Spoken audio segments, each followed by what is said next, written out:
हमारी नज़र में तो योगी जी सबसे बढ़िया, योगी जी सबसे बढ़िया। सुपर। ये जो पीडीए है, परिवार डेवलपमेंट अथॉरिटी है ये, और कुछ भी नहीं है। माफिया, गुंडे, अराजक तत्व, बहन बेटियां परेशान रहती थी, जिनके मुखिया स्वर्गीय मुलायम सिंह यादव जी ने क्या टिप्पणी करी थी, वो टिप्पणी बड़ी मशहूर है राजनीतिक क्षेत्रों में, क्या टिप्पणी है, थोड़ा 2 शब्द बताइएगा। कि लड़के तो गलती कर ही देते हैं। मुझे तो लगता नहीं कि 37 एमएलए उनके आपा में किस जाति के भर्ती होते थे उस वक्त। वोट तो ले ली मुसलमानों की, और भर्ती हो रही किसकी है तुम्हें पता ही होगा। जितने हफ्ता वसूलते थे या जितने माफिया गिरदी करते थे, वे आज की सरकार में बेरोजगार हैं। मुसलमानों की जो टोपी है, कुछ पार्टियां हिंदुस्तान के अंदर रोजा इफ्तारी में इस्तेमाल करती हैं। 2027 में विधानसभा के चुनाव होंगे और अखिलेश यादव ने जो पीडीए लोकसभा में उनके लिए कारगर साबित हुआ, उसी पीडीए के आधार पर अखिलेश यादव का कहना है कि 2027 में पीडीए की सरकार बनेगी। मेरे साथ में हाजी इस्लाम जी हैं, जो पूर्व चेयरमैन भी रह चुके हैं। मैंने कई बार आपको इनका इंटरव्यू आपने हमारे चैनल पे देखा। एक बार फिर हम इनसे जानेंगे कि 9 साल पर इनका क्या कहना है और अखिलेश यादव का पीडीए 2027 में कितना कारगर साबित होगा। हाजी इस्लाम जी, आपका इस्तकबाल, आपका स्वागत। मैं ये पूछना चाहता हूँ कि पीडीए जो बनाया अखिलेश यादव ने, उसने लोकसभा में उनको 37 सांसद दिलाकर वो रिकॉर्ड एक बनाया जो कभी मुलायम सिंह यादव ना बना पाए। आपको क्या लगता है कि पीडीए 2027 में भी काम करेगा, या वो लोकसभा का चुनाव था और ये विधानसभा का चुनाव है? देखिए, सबसे पहले तो मैं अपने निवास पर आपका स्वागत करता हूँ, जी। और ये जो आपने मेरे से सवाल पूछा है कि भाई 37 सांसद उनके आए, जहाँ से 37 सांसद उनके चुन के आए हैं, वहाँ की जनता से आप कांटेक्ट करिए कि उनकी समस्याएं सुनी जा रही हैं या नहीं सुनी जा रही, वहाँ किस तरह का विकास वे सांसद करा रहे हैं, तो ये आपको खुद ही एहसास हो जाएगा कि 37 सांसद, मुझे तो लगता नहीं कि 37 एमएलए उनके आपा में। 37 एमएलए भी आ पाए? बिल्कुल लगता है मुझे। जिस उत्तर प्रदेश के अंदर यदि कोई बाहर का परदेशी आता था, तो जगह जगह उससे वसूली की जाती थी, और जो उत्तर प्रदेश के निवासी थे, यानी उत्तर प्रदेश में जो लोग रहते थे जी, सरकार नाम की कोई चीज़ उस वक्त मौजूद नहीं थी उत्तर प्रदेश में। क्या था मौजूद? क्या था? माफिया, गुंडे, अराजक तत्व, बहन बेटियां परेशान रहती थी, जिनके मुखिया स्वर्गीय मुलायम सिंह यादव जी ने क्या टिप्पणी करी थी, वो टिप्पणी बड़ी मशहूर है राजनीतिक क्षेत्रों में, क्या टिप्पणी है, थोड़ा 2 शब्द बताइएगा। कि लड़के तो गलती कर ही देते हैं। जी। तो जिन सरकारों के मुखिया इस तरह के बयान देते थे, उनसे क्या आप उम्मीद कर सकते थे? ये जो 37 एमपी आए हैं, जिनके आए हैं, उनसे पूछना कि चुनाव ईमानदारी से हुआ या बेईमानी से हुआ, ईवीएम से हुआ या बैलेट से हुआ। ईवीएम से हुआ है। तो जब ईवीएम हमारे कब्जे में है तो उनके किस तरह आ गया? यानी ये पहचान है जी। कि हिंदुस्तान में चुनाव ईमानदारी से हो रहा है। इसके बारे में आप सपा के प्रवक्ताओं से पूछना कि भाई ये 37 कौन सी मशीन में से निकले था रे? हमें तो शक होता है कि ईवीएम ही हैक कर रखी थी उन्होंने, जहाँ से वह 37 एमपी आए। अगर 37 एमपी का हिसाब लगाएं तो एक लोकसभा में कम से कम 4 से 5 एमएलए होते हैं। 5 एमएलए होते हैं 5 MLA लोकसभा में। जी। तो उसके 5 या 15 और 5 सतह 35 185। और हम गारंटी ले रहे हैं 37 MLA नहीं आने के। ये बड़ा चैलेंज दे रहे हैं आप हाजी साहब। चैलेंज नहीं है ये। हाँ। ये तो जनता के वोट डलते हैं वहाँ। तो आपको जनता मेरा भी एक वोट है, आपका भी एक है, इनका भी एक है, इनका भी एक है, अखिलेश जी का भी एक ही वोट है, डिम्पल जी का भी एक है। डिम्पल जी का भी एक है, और जो उनके परिवार के MP बने हुए हैं, कितने MP बने हुए हैं? कोई सा परिवार हिंदुस्तान का मुझे आप ये बता दीजिए कि इस परिवार या इस खानदान में इतने MP हैं। सबसे ज़्यादा जनरल नॉलेज का क्वेश्चन अगर पूछा जावे किसके हैं, तो हमारे सम्मानित अखिलेश यादव जी के परिवार के निकलेंगे। चाचा भतीजे ताऊ चाचा सब। ये तो एक जनरल नॉलेज का क्वेश्चन है, आप पूछिए।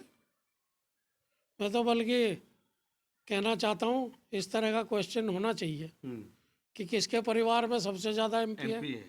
किसके परिवार में सबसे ज़्यादा MLA है, तो तभी तो पता लगेगा। ये जो PDA है, परिवार डेवलपमेंट अथॉरिटी है ये, और कुछ भी नहीं है। और जो लोग वोट देकर इन लोगों को चुनते हैं, मैं उनसे भी पूछना चाहता हूँ कि 5वीं तक का स्कूल, 10वीं तक का स्कूल, 12वीं तक का स्कूल इन्होंने कभी खोला है कहीं? किसने खोले? और फिर क्या मुलायम सिंह यादव की सरकार में कोई स्कूल नहीं खुलता था? भैया मैं बताना नहीं चाहता था थोड़ा सा बता दीजिए। कि किस जाति के भर्ती होते थे उस वक्त। वोट तो ले ली मुसलमानों की, और भर्ती हो रही किसकी है तुम्हें पता ही होगा। वोट बैंक के अलावा क्या समझा है? बीजेपी को छोड़कर अन्य जितनी भी पार्टियां हैं वो मुसलमानों को सिर्फ वोट बैंक की तरह इस्तेमाल करती हैं। वोट तो लेंगी उनके और भर्ती करेंगे अपने। आज मुस्लिम भी भर्ती हो रहे हैं। जब नौकरियां मिलती हैं तो मुसलमानों को नौकरियां मिलती हैं। जज भी बनी है 3 बेटियां अभी मुस्लिम, सहारनपुर का ये डेटा है। मैं आपसे यही बात बताना चाहता हूँ कि ये भारतीय जनता पार्टी ऐसी पार्टी है जिसमें सब काम जनता के लिए है, कोई पक्षपात नहीं है वहाँ। अब जो माफिया हफ्ता वसूलते थे या गुंडे हफ्ता वसूलते थे, बल्कि मैं तो ये कहता हूँ कुछ बड़े बड़े नेताओं के सिक्योरिटी में तो उनके कमांडो रहे हुए थे, लेकिन उनके चिलांडू हफ्ता वसूलते थे। अब कहेंगे आप चिलांडू क्या? अब जैसे जानकार हो गए नीचे, जितने हफ्ता वसूलते थे या जितने माफिया गिरदी करते थे वे आज की सरकार में बेरोजगार हैं। अच्छा, वही लोग बेरोजगार हैं? बिल्कुल वे बेरोजगार हैं। 5 करोड़ से ऊपर तो मोदी जी मकान बनवा चुके। जब 5 करोड़ मकान बने तो उनमें 2-2 मजदूर तो लगे होंगे, 2-2 मिस्त्री भी लगे होंगे जी। तो 5 करोड़ इंटू 4 कर दो तो 20 करोड़ तो यही बैठ जाओ। 20 करोड़ लोगों को रोजगार। ये तो डायरेक्ट, और डायरेक्ट बेनिफिशियरी के खाते में पैसा जा रहा है। बीच में कोई दल्ला नहीं है, तो कुछ दल्ले यूं भी परेशान हैं कि भाई डायरेक्ट बेनिफिशियरी के खाते में पैसा जा रहा है, डायरेक्ट राशन जनता को मिल रहा है। ऐसी तो कोई सरकार पहले आई नहीं। अच्छा, ये बताइए, अखिलेश यादव से आपकी नाराजगी मुझे झलक रही है थोड़ी। आप कहेंगे कि मेरी नाराजगी नहीं है, लेकिन थोड़ी नाराजगी है। लेकिन अखिलेश यादव ने इफ्तार पार्टी तक कराया। सुनिए, अखिलेश तो बहुत बड़े नेता हैं, सम्मानित नेता हैं। मैं तो जब उनका नाम जुबान पे लेता हूँ तभी मैं थर थर कांपने लगता हूँ, इतने सम्मानित नेता हैं। आपने टोपी की बात करी, मुसलमानों की जो टोपी है कुछ पार्टियां हिंदुस्तान के अंदर रोजा इफ्तारी में इस्तेमाल करती हैं। रोजा इफ्तार के वक्त उनको मुसलमानों की टोपी इस्तेमाल करने की आदत है पुरानी, वहीं तक सीमित है वो। इफ्तार करा उसके बाद पूछना भैया टोपी कहाँ गई? टोपी उनके हाथ में ही नहीं मिलेगी नेताओं के, पता नहीं कहाँ चली जाएगी वो। इसके अलावा बताओ आपने क्या दिया? आपने रोज़ा इफ्तार भी कर लिया, वहाँ जो है पार्टी भी उड़ा ली, लेकिन उसके बाद कितने मुस्लिम आपने भर्ती करे मुझे यूं तो बतावें नौकरियों में? आपके पिताजी तो डिफेंस मिनिस्टर भी रहे हैं, सेना में कितने भर्ती किए? ये सवाल तो बनता है। क्यों ना पूछे भाई? जब हमारी टोपी इस्तेमाल करें रोजा इफ्तार पार्टी में, तो हम क्यों ना पूछे हमारे मुसलमान कितने भर्ती करें? या त्यागी जी हमने कोई गलत कर दिया पूछ के? नहीं, कोई गलती नहीं। जब आप किसी को अगर कोई पद दिलवाएंगे, उसमें मदद करेंगे, बिल्कुल आपने आपके पूछने का अधिकार है, आपको पूछना चाहिए। मैं तो जो उनके वोटर हैं, core voter, core vote bank, उनसे कहना चाहता हूँ कि वो उनसे पूछें इफ्तार के सिवा कुछ और क्या किया? कि इफ्तार भी हमारा ही कर गए, खजूर भी हमारी खा गए, खाना भी हमारा खा गए, टोपी भी हमारी ले गए, और हमें टोपी भी पिरा गई। तो हाजी ये बताइए, 27 में MY समीकरण चलेगा कि नहीं? भैया मैं तो एक बात जानता हूँ, चाहे कोई किसी भी समुदाय का है, लेकिन वो अपनी आंखों से विकास को देखे। योगी जी ने क्या कर दिया ऐसा 9 साल में? योगी जी ने क्या नहीं किया? आप बताइए, आपके जिले का डेवलपमेंट किस तरह हुआ? कितने हाईवे दिए? क्या सुरक्षा दी? ये तो जहाँ से आप आए हैं आपने देखा होगा, रास्ते कितने सुगम हैं। जी। रास्तों की जो कनेक्टिविटी और सुगमता है, ये जो लोग रोड पे चलते हैं वे जानते हैं। और पहले कितने टफ रास्ते थे। अगर हम सहारनपुर से दिल्ली के लिए चले तो वाया पानीपत जामे थे, इतने सुगम रास्ते थे। जितनी मेरी हाइट है इससे भी बड़े बड़े गड्ढे थे सड़कों में। जी हाँ। इसका दिल्ली सहारनपुर रोड तो कहना छोड़ दिया था लोगों ने, इसे कहते थे गड्ढा रोड। रिश्ते होने भी बंद हो गए थे कि भाई कांदला में ना दियो अपनी लड़की, वहाँ ना दियो, वहाँ तो गड्ढों में को जाओ। गड्ढों में को सुबह चले आदमी शाम को पहुंचे था। अब 1.5 घंटे में जो सफ़र पूरा हो रहा है वो पहले 5-6 घंटे में हुए थे। मेरी तो रिश्तेदारियां हैं बाहर। तो योगी जी ने खाली सड़कें बनाई या कुछ और भी दिया? सुरक्षा दी, रोजगार दिया, सेवा दी, क्या दिया? और अब क्रिमिनल क्राइम करने से पहले सोचता है 10 बार कि क्राइम करूं या ना करूं, कहीं योगी की पुलिस चेक ना कर ले। कानून की प्रेजेंस ही पहली बार हुई है उत्तर प्रदेश के अंदर कि कानून नाम की कोई चीज़ है। हिंदुस्तान में कानून का राज चलता है, संविधान जो कहता है उस हिसाब से चला जाता है। जी, एक सवाल और मैं यहाँ ये पूछूंगा कि जब योगी आदित्यनाथ CM बने तो लोगों के मन में ये था कि बहुत बड़ा प्रदेश है, बहुत बड़ा राज्य है, इसको सुरक्षा कैसे दी जाएगी? लेकिन आप मानते हैं कि योगी जी ने उसको कंट्रोल किया और लॉ एंड ऑर्डर आज उत्तर प्रदेश में नंबर 1 है? भैया योगी जी तो 5 बार पहले MP भी रह चुके हैं। जी, गोरखपुर से। जी हाँ, ये फील्ड उनके लिए नई नहीं है। हाँ, योगी जैसे आदमी जब मुख्यमंत्री बने इस प्रदेश के, तो चंद महीनों में ये एहसास जनता को हो गया था कि कानून का राज स्थापित हो चुका है। पहले तो जो संवैधानिक पदों पर बैठे हुए थे वे भी सुरक्षित नहीं थे, तो आम जनता का तो क्या होता था? बहू बेटियां बहन सुरक्षित नहीं थी।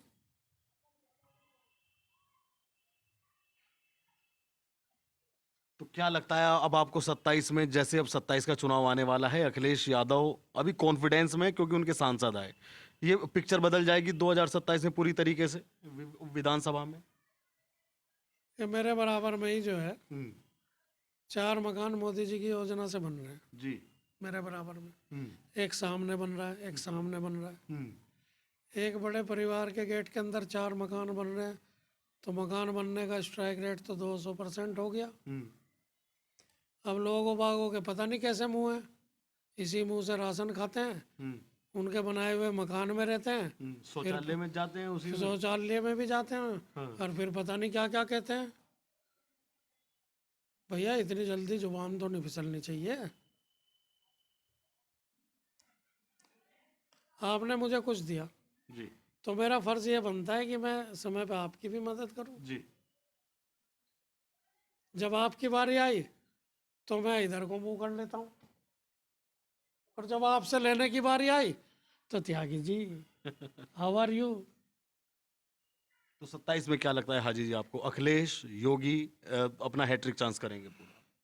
सुपड़ा साफ हो जाएगा विपक्ष का, और योगी जी की हैट्रिक लगेगी, और हैट्रिक दबा के मार रही है बीजेपी इस टाइम। मोदी जी ने भी मारी। बिल्कुल, और राज्यों में भी लग रही है।